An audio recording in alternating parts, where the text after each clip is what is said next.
में तो आपकी प्रॉब्लम हो सकता है, लेकिन साथ ही साथ आप जब उस दिन देखो कितना बोला था, तो आपकी आवाज़ बिल्कुल एकदम आ गई थी मेरे पास। अच्छा बताओ, मैजिक मेथड क्या होता है? What is magic method? Magic method. हाँ देखो, आवाज़ सर आवाज़ आ रही है। होता है 9। अरे भाई, एक एक करके यार, जिससे मैं पूछ रहा हूँ वही उसको बता होता है लेने सर। दो। तो राहुल, मैं पहले भी आपको समझा चुका हूँ ये बात। ठीक है प्रदीप, सब बताइए।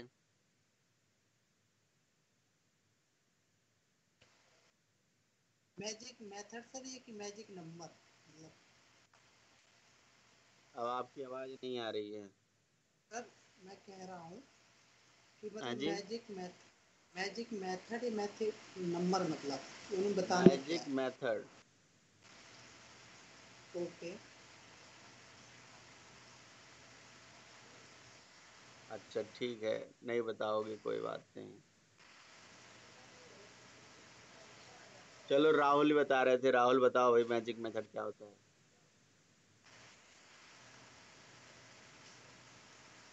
सर ऑब्जेक्ट क्लास के जो 9 मेथड होते हैं सर, वही होते हैं। मेथड उन्हीं को बोला जाता है, जिसमें ट्विस्टिंग मेथड आता है, क्लोन मेथड आता है। हाँ, वो 9 मेथड कौन कौन से हैं बताओ जरा, काउंट करवाओ 9 मेथड्स के नाम। वो जो हेलो 9 मेथड्स हैं ऑब्जेक्ट क्लास के, उनके क्या क्या नाम हैं? सर, 9 तो फिलहाल रिवीजन नहीं किया है उतना, बट 3 या 4 बता सकता हूँ। नहीं नहीं, बहुत जरूरी है वो 9 मेथड, आप याद रखिए। किसी को याद है 9 मेथड? किसी को याद है तो बताइए। मैजिक मेथड जो है ऑब्जेक्ट क्लास के 9 मेथड जो हैं, किसी को याद है तो बताइए।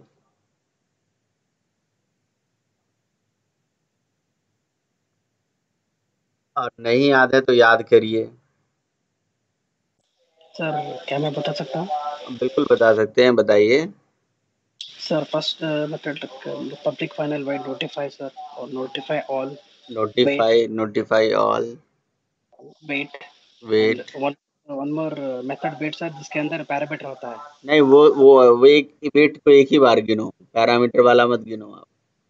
हाँ सर, अभी एक फाइनलाइज मेथड सर, हाँ और अभी एक गेट क्लास मेथड, हाँ हाँ। और अभी एक hash code method, okay. To string method, हाँ हाँ। अभी एक इक्वल्स मेथड सर, इक्वल, बिल्कुल। अभी एक शायद अभी एक मालूम नहीं सर, इतना ही मालूम sir, clone method sir. Clone method, equals method, get class, to string हाँ मेथड है। हाँ sir, hash code method, notify all, हाँ बिल्कुल, नोटिफाई। यही है, हो गया शायद 9 हो गए ये। हाँ सर, हाँ सर। बिल्कुल। तो ये मेथड होते हैं, सही बात है, वेरी गुड। तो लास्ट टाइम पे हम लोगों ने क्लास बनाना और ऑब्जेक्ट बनाना बहुत अच्छे से सीख लिया था। एक ऑब्जेक्ट के बनते ही मेमोरी में क्या होता है, कैसे किसी इंस्टेंस वेरिएबल को मेमोरी मिलती है, उस मेमोरी को रेफर करके हम वहां तक पहुंचते कैसे हैं, रेफरेंस आईडी क्या होती है, रेफरेंस वेरिएबल क्या होता है। मेरे ख्याल से आप लोगों ने अच्छे से इसे देख लिया होगा, अच्छे से समझ लिया होगा। नहीं समझ रहे हैं तो एक बार, दो बार, तीन बार उसे आप जरूर समझिए। आपने आपसे बोला था कि जैसे मैंने यूजर लॉगिन क्लास लिया था, ऐसे कोई भी क्लास लेके, कोई भी सिंपल सी क्लास लेके उसका डेटा लीजिए, मेथड लीजिए, उसमें डेटा इनिशियलाइज करिए, है ना। और मतलब डेटा इनिशियलाइजेशन से रिलेटेड मैंने बताया था, आप काम करिएगा, ठीक है।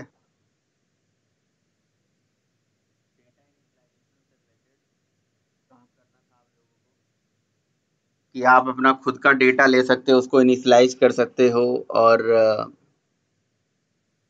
फिलहाल उसी से रिलेटेड चलिए हम आगे बात करते हैं। अब मान लीजिए मैं एक अलग से क्लास, एक अलग से ऑब्जेक्टिव ले लेता हूं जी। मेरा ऑब्जेक्टिव है स्टूडेंट। यहाँ पे जो स्टूडेंट हमारे पढ़ रहे हैं उनकी बात हो रही है, और इसको सेव कर देता हूं मैं student.java से।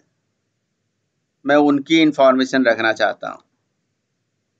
ठीक है, तो मैं क्या करूंगा, उनका डिटेल ले लूंगा, नेम हो गया, और क्या हो जाएगा भाई, उनकी एज हो जाएगी, उनका मोबाइल नंबर हो जाएगा, है ना, Yes, sir. उनका मोबाइल हो जाएगा, उनकी एज हो जाएगी, मतलब इस तरह से बहुत सारा डेटा हो सकता है। अभी इतना ही डेटा रहने देते हैं। तो किसी क्लास के अंदर का कोई डेटा मेंबर अगर इस तरह से लिखा गया है तो इसको इनिशियलाइज करने के क्या क्या तरीके हैं, एक बार मैं फिर से समझाता हूँ आपको। Public static wide main string, है ना, ये हमने अपने मेन मेथड बना लिया। ये हमारा डेटा मेंबर है जो कि इंस्टेंस डेटा मेंबर कहलाता है, और ये क्लास है। अब हम इस डेटा मेंबर को इनिशियलाइज करने के लिए हम अपने क्लास का ऑब्जेक्ट बनाएंगे।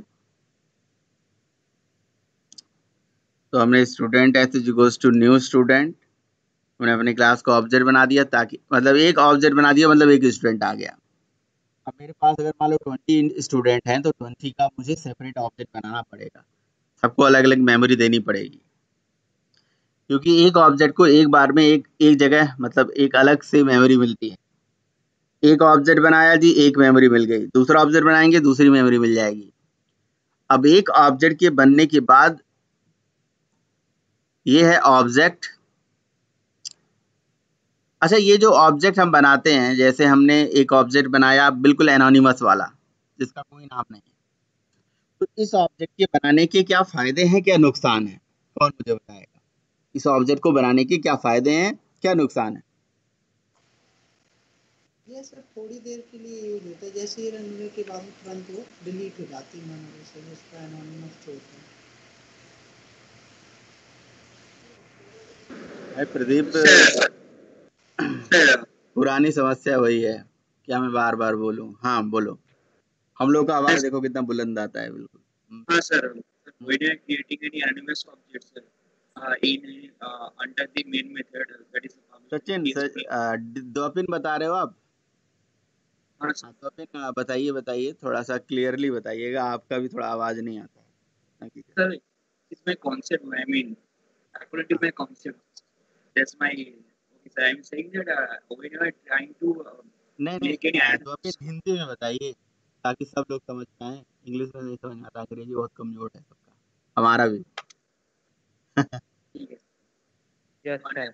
जब हम मेन मेथड के अंदर कोई नया एनोनिमस ऑब्जेक्ट क्रिएट करते हैं, ठीक है, तो मतलब उस पता नहीं आवाज क्यों एकदम क्लियर नहीं आती है। मेरी आवाज देखो, मेरी आवाज कहीं रुक रही है, कहीं कुछ दिक्कत आ रही है? आ रहा है ना सर, आ रहा है तो।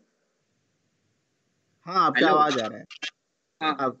मैं बोल रहा था जब हम कोई एनोनिमस ऑब्जेक्ट कोई मेन मेथड के अंदर क्रिएट करता है, ठीक है, तो उसका मेन मेथड के अंदर जो एनोनिमस ऑब्जेक्ट हमने क्रिएट किया है, उसका अंदर जो भी पैरामीटर होगा, तो उसका पैरामीटर तो प्री डिफाइंड तो नहीं है, मतलब उसका पैरामीटर जैसे होगा, जैसे string name, mobile name, int है, जैसे हमने डिफाइन किया था क्लास के अंदर, ठीक है सर। पैरामीटर उस प्री तरह से डिफाइंड नहीं है क्या?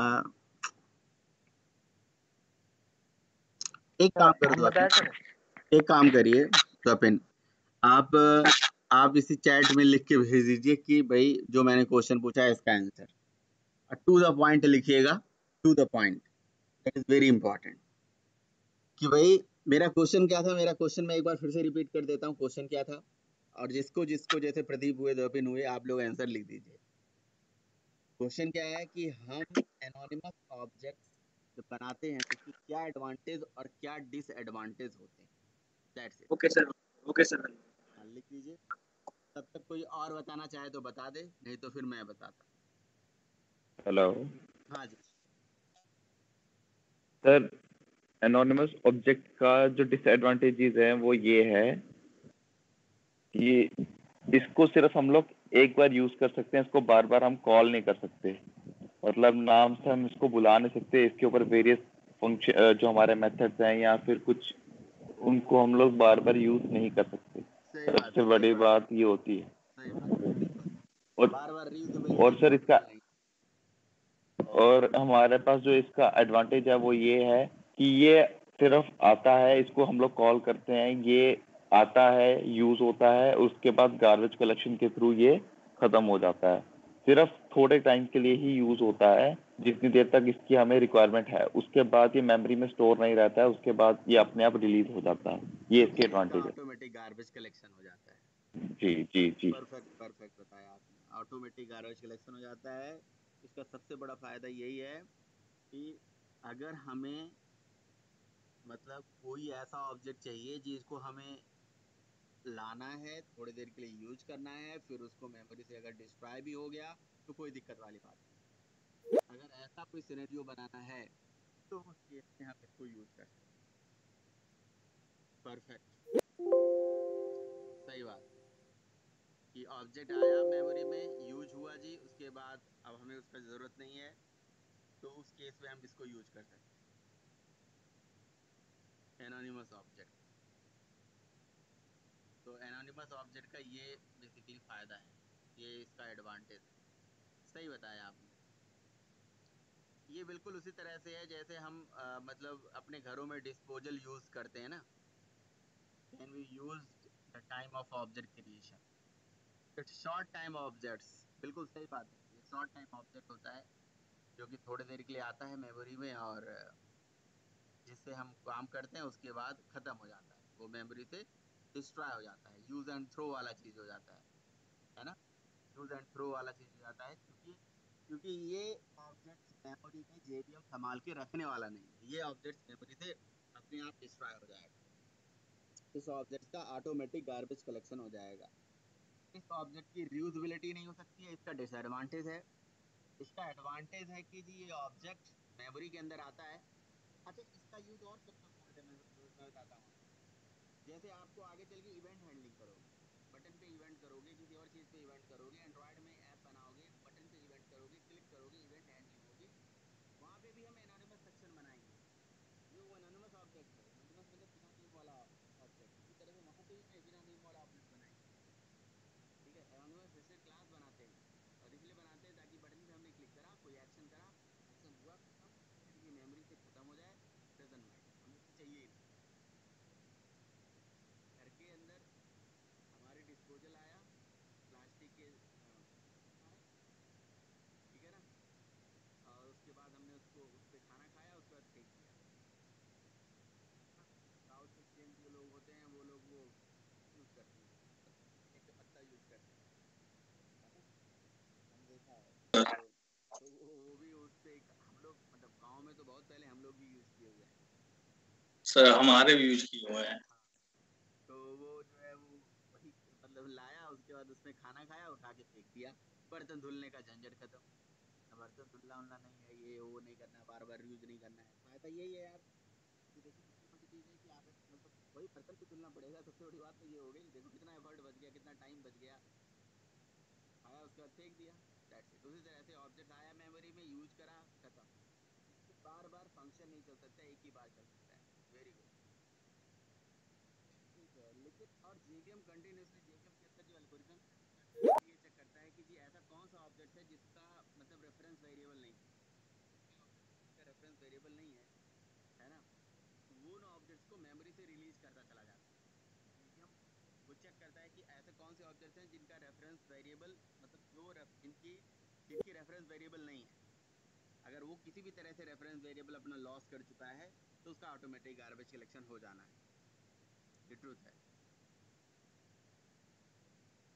ठीक है। तो मान ऑब्जेक्ट बनाया और ऑब्जेक्ट बना के एक रेफरेंस वेरिएबल में इसको संभाल के रख लिया। अब इसकी रेफरेंस वेरिएबल हो गई एस। अब किसी क्लास का ऑब्जेक्ट बना, आप क्या चाहोगे, किसी क्लास के ऑब्जेक्ट के बनते ही डेटा इनिशियलाइज करना चाहोगे या 2 दिन बाद करना चाहोगे? आप क्या चाहोगे? अगर आपको मैं आप कहीं पे रजिस्ट्रेशन कराने गए, किसी कॉलेज में पढ़ने गए, आपने पे कर दिया 50,000 रुपया, उसके बाद आप उसका रिसिप्ट लेना चाहोगे या 2 दिन बाद लेना चाहोगे? ऑन द स्पॉट लेना चाहोगे कि क्या पता बंदा कोई भाग गया तो कहीं कोई दिक्कत हो गई तो? समझ रहे हो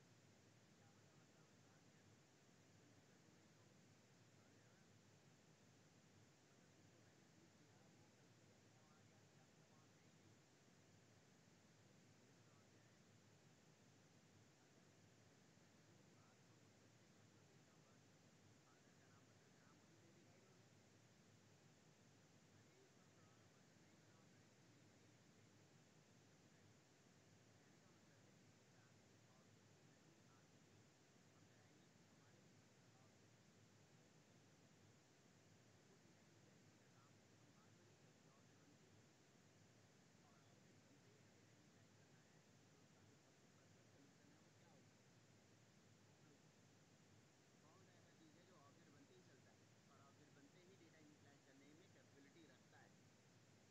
कंस्ट्रक्टर है। कंस्ट्रक्टर ये कंस्ट्रक्टर है। सही बात है, कंस्ट्रक्टर होता है। तो बाकी हम किसी ऑब्जेक्ट पे डेटा इनिशियलाइजेशन डॉट लगा के भी कर सकते हैं, मेथड के भी थ्रू कर सकते हैं।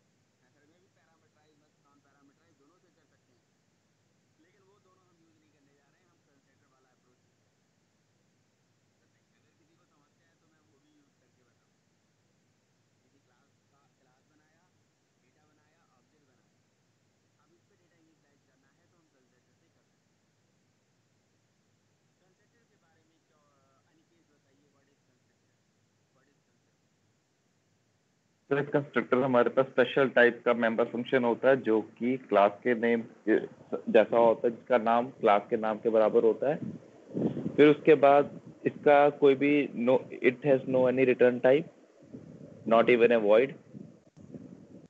हेलो सर, आवाज आ रही है सर? Not even a void. फिर उसके बाद सर इसको हम लोग रन टाइम पे ऑब्जेक्ट के क्रिएशन के टाइम पे अगर हमें वैल्यूज को इनिशियलाइज करना हो तो उसके लिए हमारा कंस्ट्रक्टर का यूज किया जाता है। उस टाइम पे कंस्ट्रक्टर इन्वोक होता है। यही सर कंस्ट्रक्टर की मतलब कंस्ट्रक्टर होता है।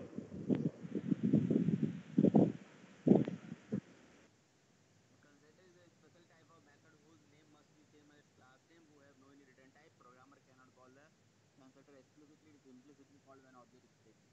मतलब देखो कंसेप्टर होता क्या है, जरा अब इसको हम थोड़ा समझते हैं और अच्छे डिटेल में समझते हैं कि कंसेप्टर होता क्या है और इस पे हम क्या क्या करने वाले हैं। तो कंसेप्टर से पहले की कहानी तो मुझे बताने की जरूरत नहीं है ना, कि भाई किसी क्लास को ऑब्जेक्ट बनाया तो ऑब्जेक्ट बनते ही रेफरेंस आईडी बनी, रेफरेंस वेरिएबल बना, मेमोरी एलोकेट हुई, उस मेमोरी को रेफर कराया, उस पर हम डॉट लगा के डेटा असाइन कर सकते हैं, या वो टू स्ट्रिंग में मेथड रेफरेंस आईडी कैसे कैसे बनाई, सारा चीज ये सब बताने की जरूरत है? अगर किसी को नहीं आ रहा है तो से बता सकता हूँ। कोई पॉइंट ये ना कहना कि पूरा रिवाइज कर दो, अगर रिवाइज तो नहीं कर सकते ना हम, कंस्ट्रक्टर लिखने में बहुत टाइम लगेगा और क्या। आप अगर ऐसे करते रहोगे तो ठीक है, मैं बताऊंगा, फिर पीछे पीछे पीछे ही होते जाएंगे। बाकी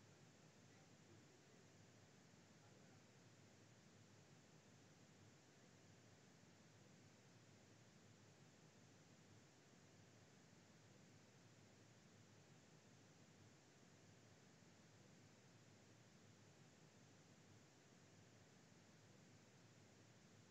चलो आप कोई समस्या है तो पूछ लीजिए, बार बार आपको बताऊंगा, बताइए। तो भाई आप लोग नो सर, सर कोई समस्या नहीं। तो अगर कहानी याद रखना बहुत इंपॉर्टेंट है, अगर याद कहानी याद रखना। अच्छा, टू स्ट्रिंग से याद आया एक और चीज़, चलो मतलब चीज़ें याद आ जाती हैं, मैं मतलब कई बार भूल जाता हूँ।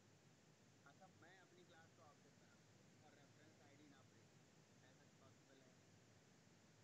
अब जिससे मैं पूछूं, मतलब कोई भी मुझे बता सकता है, या चलो मैं जिससे पूछूं वही बताए। मैं अपनी क्लास का ऑब्जेक्ट बनाऊं और रेफरेंस आईडी प्रिंट करूं और ना प्रिंट करूं, ऐसा एक और प्रिंट हो जाए। Yes sir. Yes yes sir, sir. Yes sir. To string method को ओवरराइड करना होगा बस, यस सर, ओवरराइड कर। ओवरराइड करना होगा। मेथड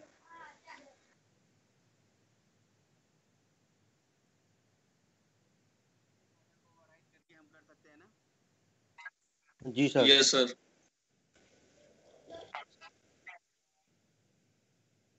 जब हम ओवरराइड करेंगे, बिल्कुल सही बात है। देखिए, अब टू स्ट्रिंग मेथड को ओवरराइड करके हम अपनी क्लास की रेफरेंस आईडी नहीं प्रिंट करा सकते हैं। मतलब जैसे मैं एक एग्जांपल के तौर पे बता रहा हूँ, अब जैसे मैं यहाँ पे मेरे पास स्ट्रिंग है, हमने लिखा है string s is equals to string s is equals to new string, ठीक है? सुनाई दे रहा है भाई आप लोगों को? String s is equals to new string लिखा जी सर। और स्ट्रिंग के यस सर। कंस्ट्रक्टर में लिख दिया हमने हेलो, ठीक है? स्ट्रिंग के कंस्ट्रक्टर में हमने लिख दिया हेलो, और यहाँ पे स्ट्रिंग का ऑब्जेक्ट है s न लिख के s1 लिख देते हैं, s1 कर देते हैं, s1 को यहाँ प्रिंट कर लेते हैं, ठीक है?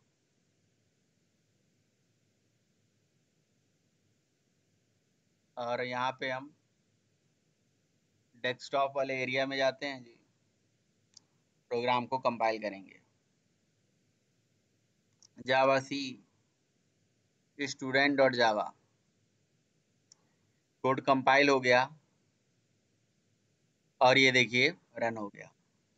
अच्छा, एक चीज आपने देखा कि हमने अपनी क्लास का ऑब्जेक्ट बनाया, रेफरेंस आईडी आ गई, लेकिन हमने स्ट्रिंग क्लास का ऑब्जेक्ट बनाया, रेफरेंस आईडी नहीं आई। उसके जगह पे क्या आ गया, हेलो प्रिंट हो गया कंस्ट्रक्टर में जो लिखा हुआ था। दिख रहा है आपको?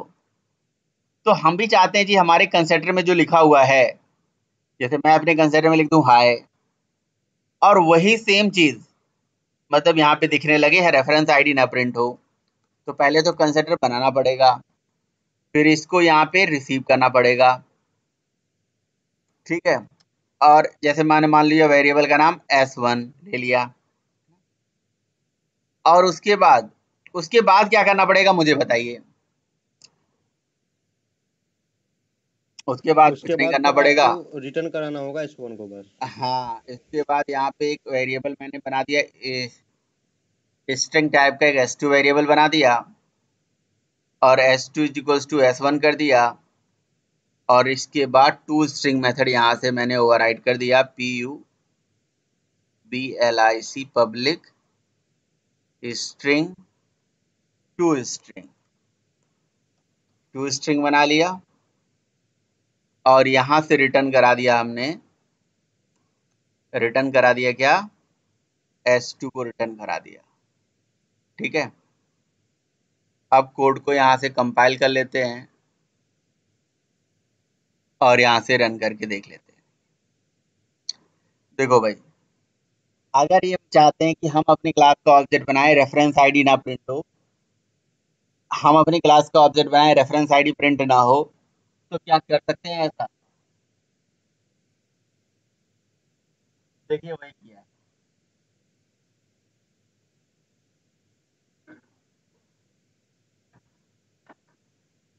बताइए भाई, समझ में आ रहा है नहीं आ रहा है? नहीं आ रहा है तो मैं फिर से बताऊंगा। आ गया समझ में सर। सर उतना बता दीजिए सर, समझा। बताओ भाई, किसको समझ में आ गया? जिसने बोला है प्रशांत बताइए, प्रशांत बताएं समझ में आ गया, वही समझाएंगे। सर जब हमने इसमें स्टूडेंट का जो कंस्ट्रक्टर बनाया है, तब हमने जब इसका student S equal to new student, इसका जो कंस्ट्रक्टर में हाई पास किया है, ये जो रिसीव करेगा केवल ये स्टूडेंट नाम का जो कंस्ट्रक्टर है, इसमें स्ट्रिंग S1 ने रिसीव किया, S1 को तुमने S2 द्वारा इनिशियलाइज करके एक उसमें बना दिया, इंस्टेंस वेरिएबल में बना दिया तुमने, S1 का जो नाम है S2 में पहुंचा दिया। अब जो पब्लिक टू स्ट्रिंग जो मेथड है, ये इसका जो काम है, इसका ऑब्जेक्ट बनने पर कॉल होना है ऑटोमेटिकली, तो बस तुमने इसमें जाके ये रिटर्न करा दिया S2, जो हमने हाई लिखा था वो अब S2 में हाई आएगी, ये इसका काम है। मुझे नहीं समझाना है, ये बाकी लोगों को समझाना है। जिसको नहीं समझ में आया वो बार बार पूछे भाई। सर समझाओ, जब पूछे जब तो बताऊं, बिना सही पूछे बात है। कैसे समझ।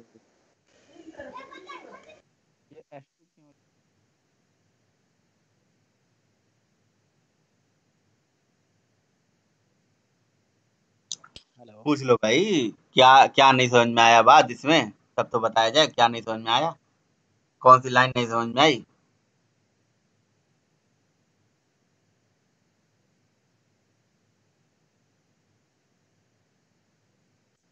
हेलो। हाँ जी, हाँ जी। स्ट्रिंग S2 वेरिएबल क्यों बनाए, और ये कंस्ट्रक्टर में S2 इक्वल टू S1, ये लाइन समझ में नहीं आई। ये स्टूडेंट का जो हमने कंस्ट्रक्टर बनाया, इसमें पहले तो जो हमने ऑब्जेक्ट कंस्ट्रक्टर में हमने हाई पास किया, इसको होल्ड करना था, तो हमने S1 में होल्ड कर लिया। अब S1 का जो मान जो भी कुछ आया होल्ड करने के बाद, वो हमने S2 को पास कर दिया, जो इंस्टेंस बन गया। अब हम S2 को डायरेक्टली किसी भी मेथड में कॉल कर सकते हैं, क्योंकि हम अभी करंट ऑब्जेक्ट पर है, तो हमने बस इसको डायरेक्ट टू स्ट्रिंग में रिटर्न करा लिया हमने S2 को। यह है कहानी पूरी इसकी। S1 मतलब ये बोलो कि आपका जो ऑब्जेक्ट है S1 में जो आपने हाई पास करा है कंस्ट्रक्टर के अंदर, उसका स्कोप लोकल है। S2 वेरिएबल बना लिया global, S2 equal to S1 करने का मतलब ये लोकल से उठा के उसकी वैल्यू ग्लोबल कर दी हमने कहीं कहीं, मतलब इसका स्कोप ग्लोबल कर दिया हमने। अगर मैं ये कहूँ कि जी हाई वेरिएबल को S1 में आ गया और S1 को यहाँ रिटर्न करा दो, क्या करा पाओगे? आप मुझे बताइए, जवाब दीजिए। नहीं, ऐसा नहीं हो सकता सर, क्योंकि इस जो S1 का स्कोप केवल स्टूडेंट के कंस्ट्रक्टर तक ही है। यस, यहीं पे है, और नहीं। यहीं पे है, इसके बाहर नहीं जा सकता वो। समझ में आया राहुल या नहीं आया? Yes sir. सर ये स्ट्रिंग S2 बनाए S1 को होल्ड करने के लिए वेरिएबल। हाँ हाँ, जब यही चीज लिखा हुआ है बिल्कुल। सर ये काम दिस डॉट से भी हो सकता था ना? दिस नहीं पढ़े हम दिस नहीं जानते हैं, हाँ दिस नहीं जानते हैं। ना सर, वैसे हाँ, हो दिस तो से हो सकता सकता है। है, बिल्कुल सही बात है, दिस से हो सकता है।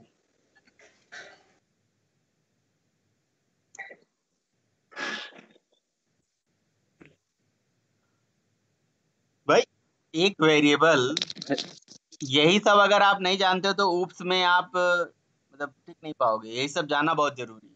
क्लास, ऑब्जेक्ट, कंस्ट्रक्टर, ये जो हम यहाँ पे डेटा यहाँ पास करेंगे, कहीं और पास करेंगे, कहीं और होल्ड करेंगे, कहीं और यूज करेंगे, यही सब बहुत इंपॉर्टेंट चीज है। यही बिल्कुल ये लैंग्वेज का, प्रोग्रामिंग का, ऊप्स का जो है ना, होल सोल है, होल सोल ऑफ ऊप्स, रीढ़ की हड्डी है कि कौन सा ऑब्जेक्ट कहाँ गया, ऑब्जेक्ट क्या है, रेफरेंस आईडी क्या है, मेथड क्या है, मेथड में वैल्यू जो जा रही है किस टाइप की जा सकती है, मेथड में लोकल वेरिएबल क्या होते हैं, इंस्टेंस वेरिएबल क्या है। S1 एक लोकल वेरिएबल है, उसको मैं टू स्ट्रिंग में रिटर्न कैसे कराऊं? तो एक वेरिएबल में होल्ड करके S2 में और उस S2 को रिटर्न करा दिया, बस सिंपल सा स्टोरी है इसकी।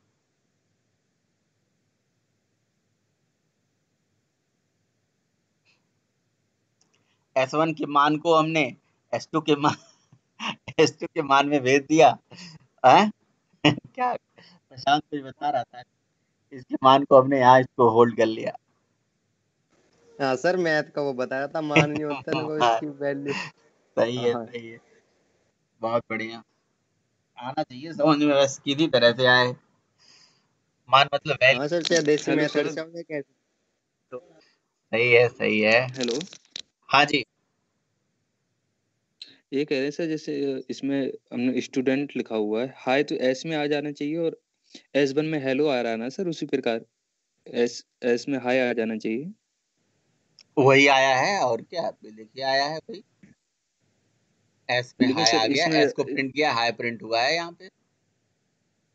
नहीं सर, जो ये तो हमने स्टूडेंट का कंस्ट्रक्टर बनाया उसके बाद ही प्रिंट हुआ है ना, इस स्ट्रिंग का डायरेक्ट हम लोगों को प्रिंट हो गया है। String S1 equal to new string लिखा हुआ तो हेलो तो डायरेक्ट प्रिंट हो रहा है ना सर वो। अच्छा, ये कह रहे हो कि string S1 is equal to new string में हेलो जो लिखा है, S1 को प्रिंट वो किया तो डायरेक्ट। हेलो तो डायरेक्ट प्रिंट कर लिया। तो जी सर।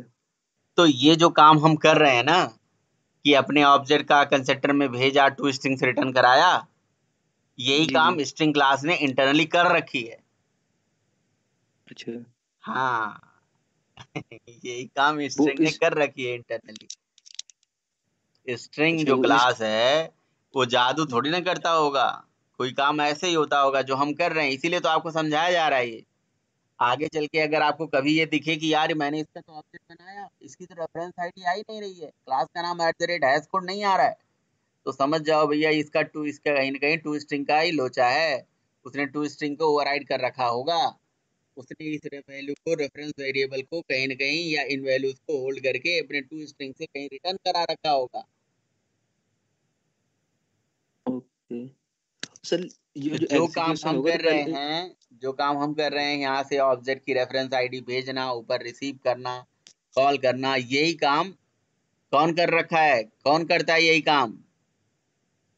टू स्ट्रिंग कर रखी है, यही काम हर क्लास कर रखा है। कोई भी क्लास टू स्ट्रिंग को अपने हिसाब से ओवरराइड कर सकता है, उसमें अपने हिसाब से स्ट्रिंग रिटर्न करा सकता है, जो वो चाहे वो रिटर्न करा दे। कल को मैं एरे लिस्ट क्लास का ऑब्जेक्ट बनाऊंगा, और एरे लिस्ट क्लास का ऑब्जेक्ट बनाऊंगा तो उसका ऑब्जेक्ट बनाते ही एक बड़ा वाला ब्रैकेट प्रिंट होगा।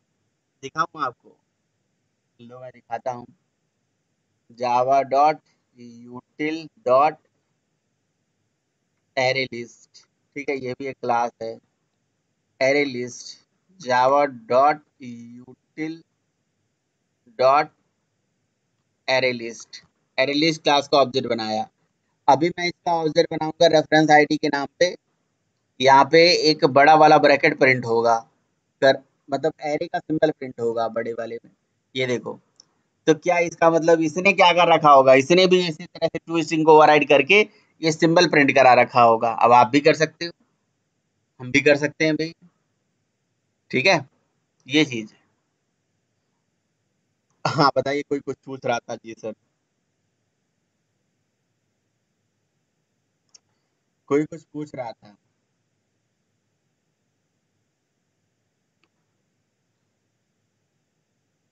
पूछिए भाई, पूछिए फटाफट। The main advantage of anonymous encapsulation, disadvantage if we are calling the anonymous object do not have explicit constructor, not pass the parameter when they are initialized। नहीं द्वापिन, आपने गलत बताया। ये जो एनोनिमस का जो पूरा रीजन बताया, ये पूरा रीजन गलत है, बेकार है सब, मुझे नहीं सही लगा। मतलब the main advantage of anonymous object encapsulation, anonymous object से इनकैप्सुलेशन कहाँ होता है भाई। और साथ डिसएडवांटेज बताया, if we calling the anonymous object that don't have explicit constructor. नहीं, इसका भी कोई मतलब नहीं है, इसका भी कोई रिलेशन नहीं है। Anonymous pass the parameter when, नहीं ये सब कोई मतलब नहीं है। एनोनिमस ऑब्जेक्ट का जो हमने यूज बताया वही था। फिलहाल अभी ये देखिए, फिर वो भी अगर आप पूछना है पूछ लीजिए। सर इसमें कंस्ट्रक्शन कैसे कॉल हो रहा है न्यू स्टूडेंट हाई में सर? पहले सर न्यू स्टूडेंट ऑब्जेक्ट बनेगा, उसके बाद ही कंस्ट्रक्टर चलेगा ना सर? न्यू स्टूडेंट ऑब्जेक्ट बनेगा तो ऑब्जेक्ट बनते ही कंस्ट्रक्टर चलता है, सही बात है। ये जो स्टूडेंट है यही कंस्ट्रक्टर है बेसिकली, अच्छा सर। यही कंस्ट्रक्टर है, यही जालिम है, जो ये जालिम, दिस इज अ कंस्ट्रक्टर। जी, ये मतलब ऑब्जेक्ट बनेगा तो ऊपर वाला स्टूडेंट स्ट्रिंग S1 चल जाएगा, ये S1 की इसके अंदर वैल्यू ये S2 वैल्यू में आ रिसीव जाएगी। हो जाएगी, बिल्कुल सही बात है। और यहाँ से वैल्यू अच्छा अच्छा, इसमें S2 में पहुंच जाएगी। S2 उसके बाद पब्लिक स्ट्रिंग ऑटोमेटिक चल जाएगा टू ये स्ट्रिंग तो अपने मेथड। आप चलता है, ऑब्जेक्ट बनते ही, सही बात है, जादू की तरह एकदम। सर हाई है जो, तो हाई जैसा पैरामीटर वाला अभी हमें समझ में नहीं आया, जो आप पैरामीटर तो पास कर रहे हैं। वही तो पैरामीटर में जो हाई भेजा है, यही हाई यहाँ ऊपर चला तो गया, वो, टू स्ट्रिंग में हाई रिटर्न हो गया। हाँ जी सर समझना क्लियर क्या सर, है, हाई को क्या पूछना है, तो क्लियर। वो तो मैं बताऊं ना, हाई में क्या पूछ रहे हो तब तो मैं समझाऊं।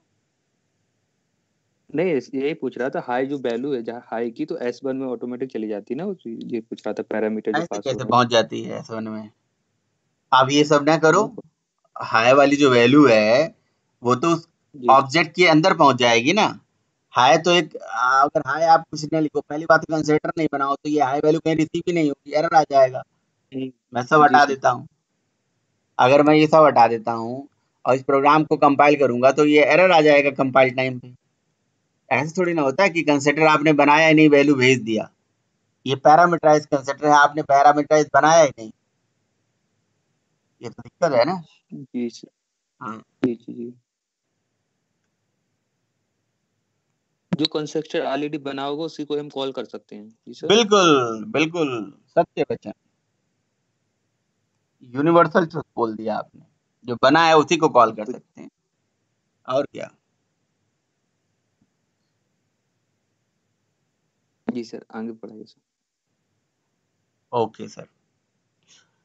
तो द्वपिन जो आपने बात बताई एनोनिमस ऑब्जेक्ट से रिलेटेड, और हमने भी बात बताई, समझ में आया या नहीं आया? हाँ सर आया सर।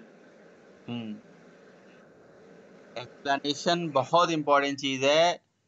मतलब मैं पर्सनली क्या फील करता हूँ ना, आपको सब समझ में आता है चीजें, आप काम भी कर लोगे, इवन आपको कोई काम दिया जाए तो आप काम करके दे दोगे, लेकिन एक्सप्लेनेशन आना, चीजों को कंसेप्ट क्लियर करना बहुत इंपॉर्टेंट है। तो इसलिए प्लीज एंड प्लीज आप चीजों को रिवाइज करिए, एक बार दो बार देखिए, वीडियोस देखिए, और एकदम कंसेप्ट को एकदम कंठस्थ कर लीजिए, दिमाग में बैठा लीजिए। जिस दिन आपके कंसेप्ट क्लियर हो जाएंगे और थोड़े और अच्छे, मतलब कंसेप्ट क्लियर है, मतलब पता भी होना चाहिए, जैसे आप किसी को कुछ बता रहे हो, इट मीन्स आपको आता है। भाई मैं आपको पढ़ा ले रहा हूँ, मैं आपको समझा ले रहा हूँ तो इसका मतलब मुझे जावा आती है, मैं ऐसा मान सकता हूँ। दूसरा बंदा मुझे बोले यार आप तो जावा अच्छा पढ़ा लेते हो, बस उसी तरह से तो आप अगर किसी चीज को समझा ले रहे हो इसका मतलब आप इंटरव्यू क्रैक कर लोगे, तो ये भी बहुत इंपॉर्टेंट है। एनोनिमस ऑब्जेक्ट का वही जो मैंने आपको बताया रीजन वही उतना ही था कि इसका ऑटोमेटिक गार्बेज कलेक्शन हो जाता है, इसकी रियूजेबिलिटी नहीं हो सकती है बार बार। ठीक है, चलिए आगे चलते हैं। किसी का कोई क्वेश्चन रहे बीच में रोक के पूछ देना, मतलब जब मैं बोलूं कि पूछो, अब जैसे मैं बोल रहा हूँ पूछ लो, अभी भी पूछ सकते हो आप, तो पूछ लीजिए बीच में, नहीं एकदम जैसे पढ़ा रहा हूँ तो ये हेलो सर कर दिया, ओके ठीक है, नहीं पूछना है तो मैं आगे बढ़ता हूँ। तो जो कंस्ट्रक्टर होता है, कंस्ट्रक्टर के बारे में जरा हम समझते हैं। देखिए कंस्ट्रक्टर के बारे में पहला पॉइंट समझते हैं। कंस्ट्रक्टर एक ऐसा मेथड होता है जिसका नाम क्लास के नेम से सेम होता है। तो बनता कैसे है कंस्ट्रक्टर? कंस्ट्रक्टर बनता है ऐसे, ये सारा चीज आपके नोट्स में है, वो आप देख लीजिएगा। क्लास का जो नाम होता है वो लिखिए, पैरेंथेसिस लगाइए, ओपनिंग क्लोजिंग कर दीजिए, ये बन गया कंस्ट्रक्टर।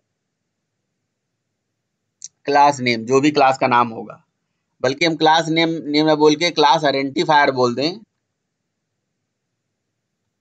तो कोई गलत वाली बात नहीं है। और यहाँ पे लिख दें ARGS इफ एनी, मतलब आर्गुमेंट है तो दीजिए, नहीं है तो मत दीजिए। अगर आर्गुमेंट है तो यहाँ दे दीजिए, नहीं है तो न दीजिए, कोई दिक्कत। ARGS इफ एनी, ठीक है। अगर आपने कोई आर्गुमेंट दे दिया तो दैट इज पैरामीटराइज कंस्ट्रक्टर, नहीं दिया तो नॉन पैरामीटराइज, ठीक है। और कोई रिटर्न टाइप नहीं होता है। एग्जाम्पल के तौर पे मेरे क्लास का नाम स्टूडेंट है तो कंस्ट्रक्टर का भी नाम क्या होगा? स्टूडेंट होगा। ऐसे इस तरह से स्टूडेंट होगा कंस्ट्रक्टर का नाम। क्लास का नाम स्टूडेंट तो कंस्ट्रक्टर का नाम स्टूडेंट, इस तरह से। अगर क्लास का नाम स्टूडेंट है तो कंस्ट्रक्टर का नाम स्टूडेंट होगा, ऐसे।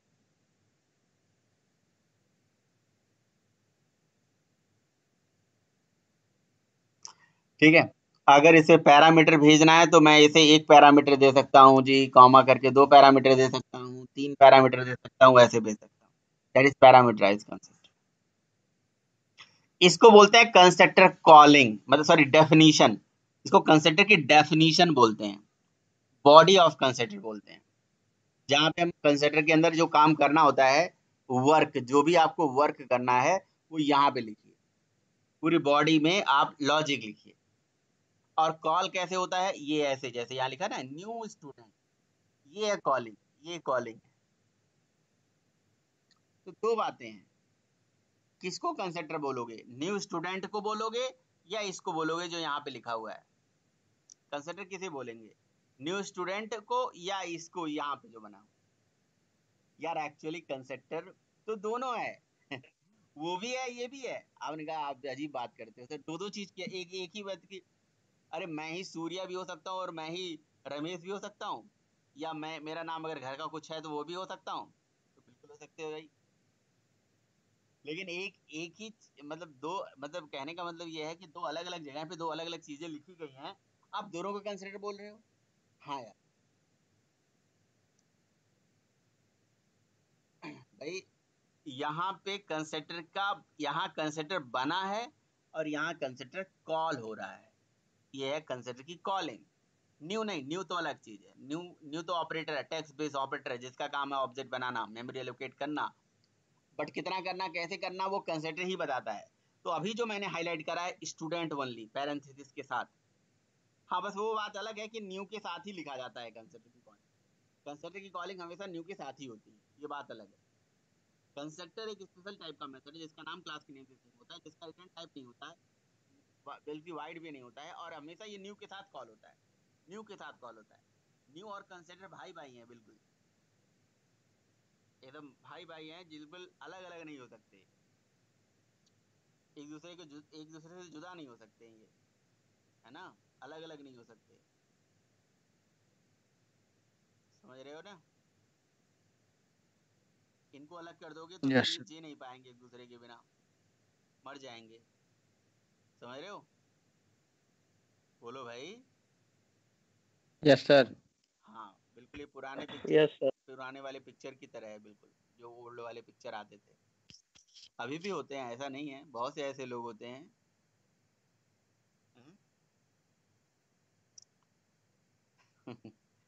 ठीक है, तो न्यू स्टूडेंट, न्यू के बाद जो स्टूडेंट लिखा है वो न्यू और स्टूडेंट ही हो सकता है जी, और अलग कुछ नहीं हो सकता। तो वो न्यू स्टूडेंट जो है वो कॉलिंग है, यहाँ पे बना है डेफिनेशन है। तो मुझे एक बात का जवाब दीजिए कोई, कि न्यू स्टूडेंट हम कॉलिंग तो करते हैं लेकिन ऊपर कहीं बनाया नहीं है, और कोड को कंपाइल करें तो कंपाइल हो जाएगा। ये कैसे हो जाता है? ये जादू वाला भरी चीज, ये जादू भरी चीज कैसे हो जाती है? सर बाय डिफॉल्ट सर ये जादू भरी चीज ऐसे एक होती है एक सर, इसका करके राहुल डिफॉल्ट बताओ कंस्ट्रक्टर जरा, होता है राहुल जो बताओ। हाँ राहुल बताइए, राहुल क्या कह रहे हो? सर इसमें बाय डिफॉल्ट कंस्ट्रक्टर बना रहता है, जिससे कॉलिंग हो जाता है न्यू कंस्ट्रक्टर का कॉलिंग करते समय। By by default default consider बना रहता है, मतलब कहाँ से बना रहता है जी? ये कौन सी बात है, कहाँ से बना रहता है, कैसे बना सर रहता है? बाय डिफॉल्ट कंस्ट्रक्टर होता है। कहाँ से होता है, कैसे होता है? बाय डिफॉल्ट कंसिडर कहाँ से होता है?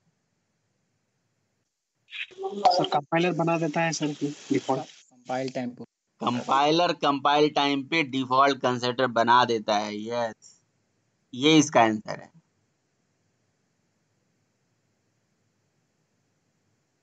तो प्रशांत, इसे हम कैसे देख सकते हैं कि कंपाइलर ने कंपाइल टाइम पे डिफॉल्ट कंसिडर बनाया या नहीं बनाया, कैसे देख सकते हैं?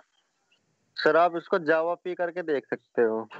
जावा पी करके देख सकते हैं, इसीलिए हाँ कहते जी। हैं क्लास में कुछ हो या ना हो बट कंसिडर तो होता ही होता है। मैं सब कुछ हटा देता हूँ और कोड को कंपाइल करता हूँ, और फिर से जावा पी करके डीकंपाइल करता हूँ, अपने क्लास को डीकंपाइल करूंगा तो क्लास के अंदर डिफॉल्ट कंसिडर तो दिख जाएगा, चाहे कुछ हो या ना हो।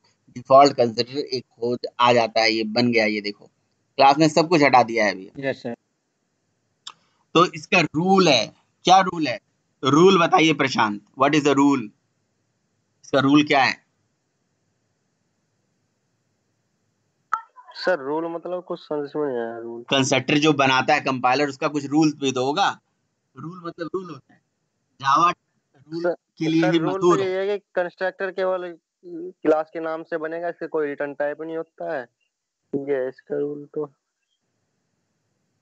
कंपाइलर जो कंसिडर देता है उसको बनाने का ये रूल नहीं है, और भी है कुछ, कौन बताएगा? सर और तो कुछ समझ में नहीं आ रहा। रूल ये होता है कि जब हम किसी भी जावा के प्रोग्राम में, जब हम किसी जावा के प्रोग्राम में कोई कंस्ट्रक्टर नहीं बनाते हैं तो कंपाइलर कंपाइल टाइम पे एक नॉन पैरामीटराइज कंस्ट्रक्टर, या जिसको हम डिफॉल्ट कंस्ट्रक्टर बोलते हैं, वो कंपाइल टाइम पे ऐड कर देता है। समझ में आई बात? लेकिन जब हम बनाते हैं तो नहीं ऐड करता है, ये रूल है। When we are not हाँ जी, explicitly बस ये providing सब any हो। constructor in the program, then compiler added the default constructor in the program. When we are not explicitly adding, जब हम कोई कंस्ट्रक्टर एक्सप्लिसिटली नहीं ऐड करते हैं तो bye default default constructor compiler add कर देता है, नॉन पैरामीटराइज्ड कंस्ट्रक्टर। जब हम नहीं बनाते हैं तब, अगर हम बना देंगे तो नहीं ऐड करेगा वो। इसको भी देखना चाहोगे आप? ये देख लीजिए। सर तो इसकी, हेलो सर। हाँ जी। तो उस कंस्ट्रक्टर की सर बॉडी नहीं दिख रही सर, कॉलिंग साथ में ही वो कर रहा है सर, सेमी कॉलम लगा है मतलब। सही कह रहे हो आप, ये बिल्कुल सही बोल रहे हो। ये क्या नाम है, सतीश जी ये सही पूछ रहे हैं, बता रहे हैं कि सर ये तो कॉलिंग हो रही है। एक्चुअली जो जावा पी है ना, वो फुल्ली डीकंपाइलर तो है नहीं, पार्शियली डीकंपाइलर है। तो बस वो पार्शियली डीकंपाइल करके दिखा रहा है, फुल्ली बॉडी, एक्चुअली ये बॉडी है, पूरा डीकंपाइल होके नहीं आ रहा है, ये कॉलिंग नहीं हो रही है एक्चुअली। ये प्रूफ कैसे होगा, मैं आपको बताता हूँ, देखो प्रूफ कैसे होगा। ये प्रूफ ऐसे होगा, ये देखो जैसे हमने क्या करा, यहाँ पे बनाया ऐसे, है ना, और कंसिडर बना के इसमें एक पैरामीटर दे दिया इंट एक्स। अभी देखो हमने खुद कंसिडर बनाया ना, इसकी बॉडी दी है ना, पूरा बॉडी दिया है ना, पूरा अच्छे से बॉडी दिया है ना, इसका डेफिनेशन दिया है ना। अब मैं इसको डिकम्पाइल करूंगा, कंपाइल करने के बाद तो क्या ये पूरा दिखा रहा है? क्या डिकम्पाइल होने के बाद पूरा दिखा रहा है? बताइए, पूरा दिखा रहा है? नहीं ना। नहीं सर। तो क्यों नहीं पूरा दिखा रहा है? क्योंकि वो जावा पे फुल्ली डिकम्पाइल नहीं करता, पार्सली डिकम्पाइल करता है, इसलिए हमें वो पार्सली चीजें दिख रही हैं। बट वो डेफिनेशन है वो एक्चुअली, ऐसा मान लीजिए।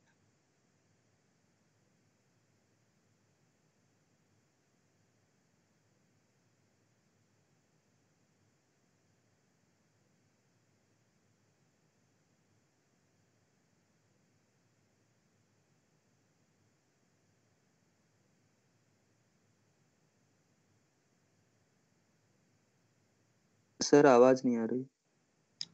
आवाज क्या आएगी? चुप हो गया मैं, और क्या समझ लो। आवाज तभी तो आएगी, 24 घंटे चिल्लाते रहूं मैं, तभी मानोगे आवाज आ रही है। कुछ समझो भी। कुछ दिमाग में समझ लिए बैठाओ सर। भी, थोड़ी देर आराम जी देके सर। अपने दिमाग को शांति से। यही सब पूरा होल सोल है प्रोग्रामिंग का। ठीक है, इसलिए मैं चुप हो गया था थोड़ी देर।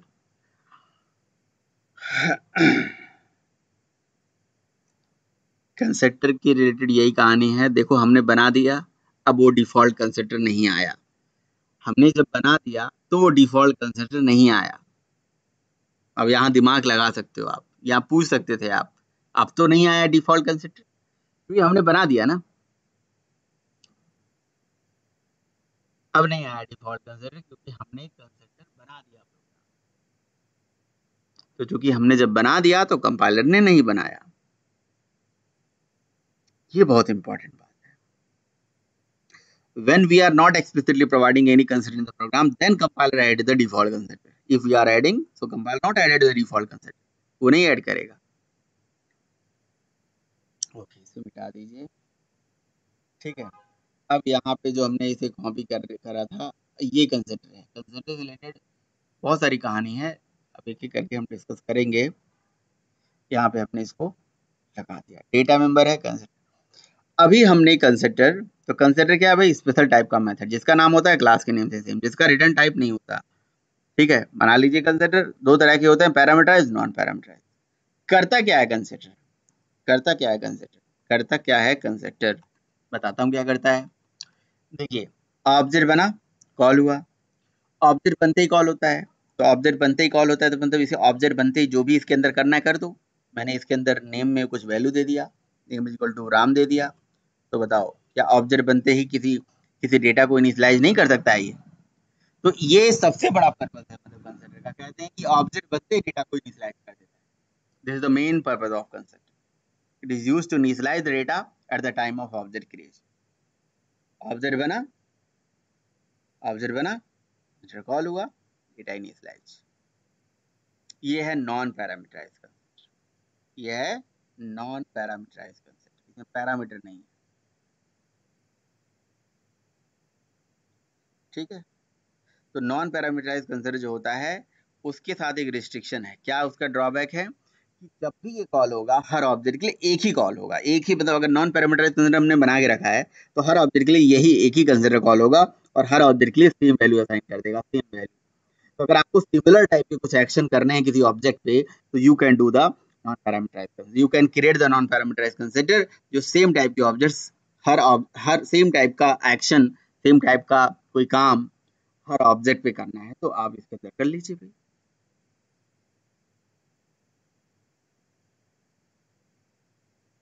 ठीक है, इसको कंपाइल कर लीजिए। अब एक मेथड बना लीजिए। अब देखो कई लोग ऐसा करते हैं, मैं आपको बताऊंगा कि कंस्ट्रक्टर के अंदर ये डेटा इनिशियलाइजेशन का भी काम कर दिया और इसी के अंदर S system dot out dot println भी लिख दिया। तो यार मैं आपसे बस वही कहना चाह रहा हूँ जो ऐसा काम करते हैं कि यार एक ही मेथड के अंदर हर एक काम नहीं कर लेना चाहिए। आपने देखा होगा कि मैंने पहले प्रोग्राम बनाया कि सेट डेटा के लिए सेट डेटा मेथड बनाया, व्यू प्रोफाइल के लिए व्यू प्रोफाइल बनाया। आप सोचो, आप एटीएम के अंदर अपना पिन कोड चेंज करने जाते हो तो पिन कोड ही चेंज करके आते हो। ऐसा नहीं है कि जी अपना अकाउंट से पैसे भी निकाल के आ जाते हो, साथ में कोई पिन नंबर वहां दिखा के आ जाते हो, नहीं। तो इसीलिए हमेशा एक्शन एक हर एक्शन के लिए अलग अलग मतलब मेथड बनाओ, अलग अलग कंसिडर बनाओ हर एक्शन के लिए, ईच एंड एवरी एक्शन के लिए। अगर आपको प्रिंट कराना है इसका डेटा तो अलग से मेथड बनाइए, उसी के अंदर लिख देंगे तब भी प्रिंट हो जाएगा, लेकिन अलग से बनाना चाहिए, कायदा यही कहता है। शो मेथड बना दिया। सो कंस्ट्रक्टर से रिलेटेड कोई और पॉइंट, कोई और क्वेश्चन? आपका नहीं है तो मेरा है, मेरा एक क्वेश्चन है, आप अपना पूछ लो फिर मैं अपना पूछूंगा। मैं अपने आप से ही पूछता हूँ, अपने आप से ही आंसर दे देता हूँ, है ना? ऐसे ही आपको भी करना चाहिए, अपने आप से ही पूछना चाहिए, अपने आप से ही आंसर देना चाहिए। नहीं देंगे, नहीं अगर ऐसा करेंगे तो फिर आप आगे नहीं बढ़ पाएंगे। फिर वही है कि आप बात को छिपा ले जाएंगे कि जाने दो यार, कौन करे ऐसा, ये कौन जानना चाहेगा, ये ऐसा होता भी है, क्या जरूरत है। तो मेरे दिमाग में एक बात आई कि कंसिडर एक मेथड होता है जिसका नाम क्लास के नेम से सेम होता है, बट क्वेश्चन ये है कि क्यों होता है, होगा इसका नाम क्लास के नेम से सेम क्यों होता होगा, इसका रिटर्न टाइप नहीं होता है तो इसका रिटर्न टाइप क्यों नहीं होता होगा, है ना? तो इसके पीछे क्यों वाली बातें हमें समझनी है कि क्यों, कोई मुझे बताए अगर किसी के दिमाग में आ रहा हो तो। मेरे दिमाग में तो आ रहा है कि भाई क्यों कंसिडर का नाम क्लास के नेम से सेम होता है। अभी ये कौन सा कंसिडर बनाया, नॉन पैरामीटराइज। अब इसे पैरामीटराइज भी बना सकते हैं, तो एक ही प्रोग्राम में दो दो कंसिडर बना सकते हैं क्या, पैरामीटर नॉन पैरामीटर दोनों? बिल्कुल बना सकते हैं, बनाया भी था हमने। वो कंसिडर ओवरलोड हो जाएगा एक तरह से। Yes sir. सर सर हाँ जी, हाँ जी। हाँ, ये सर क्लास के नाम से इसलिए बनाया गया है, पक्का तो पता नहीं लेकिन मैं बताता हूँ। हाँ। ये जो आपने student S equal to new लगाया ना, न्यू से तो हमें उसके मेमोरी में जगह मिल गई उसको, लेकिन जो आपने स्टूडेंट को कॉल किया है, ये इसी तुमने तो कॉल स्टूडेंट कंस्ट्रक्टर को किया है, इसलिए क्लास के नाम से ऐसे हो सकता है ये, क्योंकि तुमने तो कॉल न्यू के बाद स्टूडेंट को किया है। नहीं, आप सही बता रहे हो। अगर हमें कोई चीज मतलब समझाने बहुत ज्यादा नहीं आती है तो हम उल्टा मान के समझा सकते हैं, और हमने ये अपने गणित में पढ़ा है, निर्मय पर में, अगर आपको याद हो तो। थ्योरम्स, हिंदी में से थ्योरम्स बोलते हैं कि जी अगर हम कोई भी हिंदी में फॉर्मूला, नहीं, हाँ, अगर कोई लाइन हम मान के चलते हैं कि जी इसके समांतर है, तो ये समांतर रेखा इसके समांतर जा रही है नहीं जा रही है, इसको कैसे प्रूव कर सकते हैं, how we can prove this particular line is parallel to this particular line. So तो हम उसको इमेजिन कर लेते हैं कि suppose this is not parallel to this particular line, ऐसा मान लें कि भाई ऐसा नहीं होता है। तो जो ऐसा मान के चलेंगे कि ऐसा नहीं होता है, फिर उसको हम मतलब उसमें अपना जुगाड़ लगाएंगे, उसमें कुछ ना कुछ मैथमेटिक्स लगाएंगे, फिर बोल देंगे कि भाई जो हमारा मानना था वो गलत हो गया। उसी तरह से याद आ रहा है वो मैथमेटिक्स की वो सारी चीजें, तो ऐसे ही यहाँ पे भी समझा दो। मान लो कंसिडर का नाम क्लास के नेम से सेम नहीं होता है ना, तो फिर क्या क्या प्रॉब्लम आ जाती, और जो जो प्रॉब्लम आ जाती, इसीलिए कंसिडर का नाम क्लास के नेम से सेम है, बात करता हूँ। ऐसे वैसे भी समझा सकते हो, ऐसे भी समझा सकते हो। अब हिंट दे दिया आपको मैंने पूरा।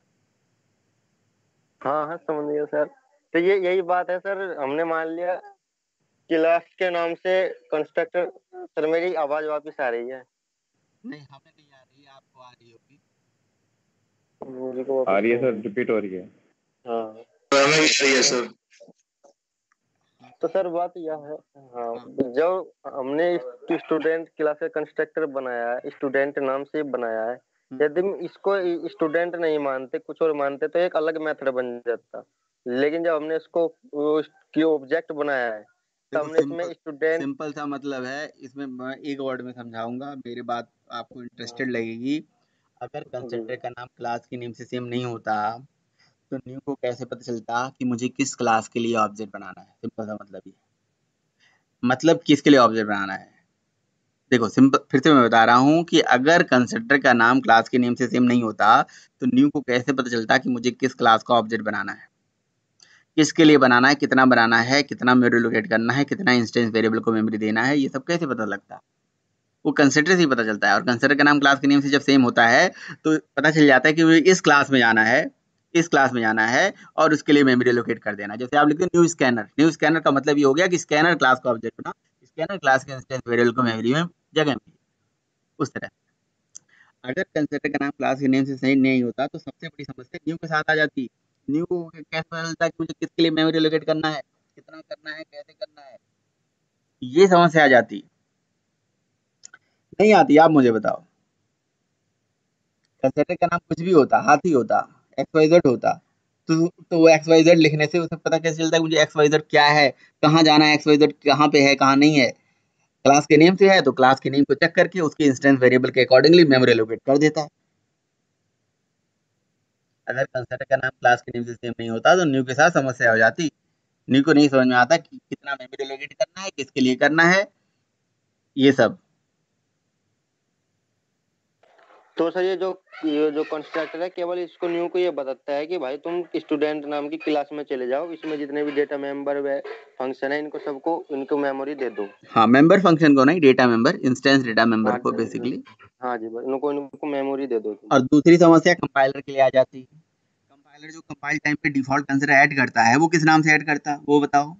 अगर कंसिडर का नाम क्लास के नेम से सेम नहीं होता तो जो ये रूल बनी थी कि कंपाइलर कंपाइल टाइम पे कंसिडर ऐड करेगा, डिफॉल्ट कंसिडर ऐड करेगा आपके बाइट कोड में, तो किस नाम से ऐड करेगा? ये भी तो समस्या है। मान लो ऐसा रूल होता कि कंसिडर का नाम हाँ क्लास के नेम से सेम नहीं होता तो फिर कंपाइलर किस नाम से ऐड करता है? किसी भी नाम से ऐड कर देता। फिर तो जी किसी भी कर, हाँ जी। हाँ, तो कोई स्टैंडर्ड मेंटेन नहीं हो पाता ना, कोई स्टैंडर्ड तो चाहिए ना कि किस नाम से ऐड करना है। जी तो पहला तो न्यू के लिए, दूसरा कंपाइलर के लिए। इन दोनों मतलब लोगों को समझाने के लिए कि भाई चलो इसी नाम से ही कंसिडर बनेगा, एक रूल बन गया। कंपाइलर डिजाइनर वालों ने भी ये कह दिया कि हमें क्लास के नेम से ही ऐड करना है क्योंकि कंसिडर क्लास के नेम से होता है, इसीलिए क्लास के नेम से रखना उनकी मजबूरी हो गई सब लोगों की। तो न्यू के लिए भी आसान हो गया, कंपाइलर के लिए भी आसान हो गया। सर इसके पास रिटर्न टाइप इसलिए नहीं होता होगा नहीं, ये रिटर्न क्योंकि वाला छोड़ो, बच्चे अभी तो रिटर्न बाद में बात करते हैं, इतना फास्ट नहीं, अच्छा पहले इसको समझ लेते हैं ना। हाँ जी कंस्ट्रक्टर का नाम क्लास के नेम से सेम क्यों होता है? ताकि कंपाइलर को कंपाइल टाइम पे कंसिडर ऐड करने में दिक्कत ना हो और न्यू को ऑब्जेक्ट बनाने में भी दिक्कत ना हो। नहीं होगा सेम तो दोनों को समस्या आएगी। क्या आएगी आप समझ सकते हैं, बाकी बताइए अगर नहीं समझ में आया किसी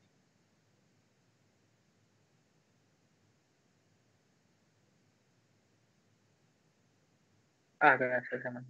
आ गया। गया सर समझ में। अगला रीजन कि इसका रिटर्न टाइप क्यों नहीं होता है, इसका रिटर्न टाइप क्यों नहीं होता है। तो इसका रिटर्न टाइप क्यों नहीं होता है ये बता रहे थे प्रशांत, बताइए भाई इसका रिटर्न टाइप क्यों नहीं होता है, इवन वाइड भी नहीं होता है, क्यों? हाँ मैं नहीं बताने नहीं था सर, मैं पूछ रहा था ऐसे, मैं तो ये बताना चाह रहा था मतलब जब ये केवल हिंट ही देता है ना न्यू को और कंपाइलर को कि भाई अच्छा मैं भाई पहले स्टूडेंट से क्लास सुनो, मैं जाता हूँ, ठीक है, मैं जाता हूँ आपके घर और मैं बोलता हूँ जी मैं खाना नहीं खाऊंगा, मैं बोलता हूँ जी मैं खाना नहीं खाऊंगा, तो क्या मैं नाराज हूँ? हाँ जी मैं नाराज हूँ? हाँ जी नाराज हो तुम। नाराज नहीं हूँ। मान लो कि मैं घर से खाना खा के गया हूँ, आपके यहाँ तो ही बोल सकता हूँ ना। अच्छा अच्छा, चलो ठीक है, मैं आप बताता हूँ, मैं आपके रात में आपके यहाँ 12 बजे पहुँचता हूँ, तो खाना खा के तो जाऊंगा। नहीं ये भूख के भी आ सकते हो तुम क्योंकि तुम रात के 12 बजे आ रहे हो, रात सफर के में 12 टाइम बजे आ लगेगा। रहा हूँ। अच्छा ठीक है, दिन में 12 बजे आ रहा हूँ, अब बताओ तब भी भूखे आ सकता हूँ? हाँ सर, हाँ नहीं सर मतलब सर ठीक है, लंच का टाइम चांसेस है। चांसेस तो बनते हैं, लेकिन कहीं ना कहीं मतलब जब मैंने पहले से खाना खाया है और मुझे बोलो खाना खा लो, तो मैं बोलूंगा मैं नहीं खाऊंगा, यार मैंने तो खाना खाया हुआ है। तो ठीक है, 1% चांस हो सकता है मैं नाराज हूँ, लेकिन 99% चांस तो यही है ना कि मैंने खाना खाया है, और मैं रीजन भी बता रहा हूँ, यार मैंने खाना खाया है, इसलिए मैं नहीं खाऊंगा। समझ रहे हो ना? उसी तरह से कंस्ट्रक्टर का रिटर्न टाइप ऑलरेडी होता है, कंस्ट्रक्टर का रिटर्न टाइप इम्प्लिसिट होता है, इसीलिए हम एक्सप्लिसिटली नहीं दे सकते। और कंस्ट्रक्टर का इम्प्लिसिट रिटर्न टाइप होता है क्लास टाइप का, क्योंकि वो जिस टाइप का क्लास होता है उसी टाइप का उसका रिटर्न टाइप होता है, ये ऑलरेडी होता है। ये बात एक दिन चल भी रही थी रिटर्न टाइप का प्रदीप से, है ना। कंस्ट्रक्टर का रिटर्न टाइप वही होता है जो उसकी क्लास होती है। अगर क्लास का नाम स्टूडेंट है तो कंस्ट्रक्टर का रिटर्न टाइप ऑलरेडी होता है स्टूडेंट टाइप का, सेम सेम वही टाइप होता है, ठीक है। इसके बारे में हम कल और बात करेंगे कि इसका क्या मतलब होता है, बट ये होता है।